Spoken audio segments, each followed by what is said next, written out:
दोस्तों अगर बात किया जाए पहला क्वेश्चन तो देखिए बोला है कि इतिहास के तहत अध्ययन किया जाता है, तो किसका अध्ययन किया जाएगा? अतीत का अध्ययन किया जाता है। अब देखिए समाज का अध्ययन आप सोशियोलॉजी में करते हैं, शासन का अध्ययन आप पॉलिटी में करते हैं, और पर्यावरण में आप किसका, जो आप इन्वायरमेंट वगैरह हो गया आसपास के है ना, जो हमारा पर्यावरण उसका अध्ययन किया जाता है, तो इन्वायरमेंट है ना।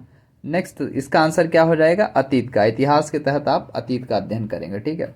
प्रथम यूनानी इतिहासकार कौन था? तो याद रखना है वो कौन थे? हेरोडोट्स थे, ठीक है। हेरोडोट्स ने ही लिखी थी हिस्टोरिका साथियों, और इन्हें ही इतिहास का जनक कहा जाता है, ठीक है। नेक्स्ट अगर बात किया जाए तो निम्नलिखित में से किसने स्पष्टतः कहा था कि इतिहास के समस्त निष्कर्ष युक्ति संगत साक्ष्यों पर आधारित होते हैं? तो किसने कहा था? तो याद रखना है थ्यूसिडाइडिस ने कहा था। किसने कहा था? थ्यूसिडाइडिस, ठीक है, थ्यूसिडाइडिस। नेक्स्ट अगला क्या है? द हिस्ट्रीज के रचनाकार का नाम क्या था? तो द हिस्ट्रीज किसने लिखा था? तो याद रखना है वो हेरोडोट्स ही थे जिन्होंने द हिस्ट्रीज लिखा, या हिस्टोरिका कह सकते हैं, ठीक है। नेक्स्ट अगला क्या है?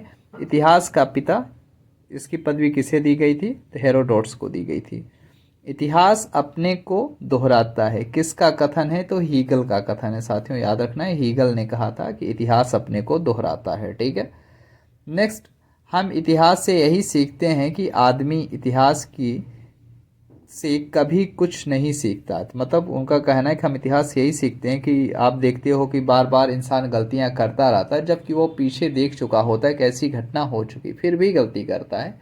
तो ये किसने कहा था स्टेटमेंट? ये भी हीगल ने ही कहा था साथियों।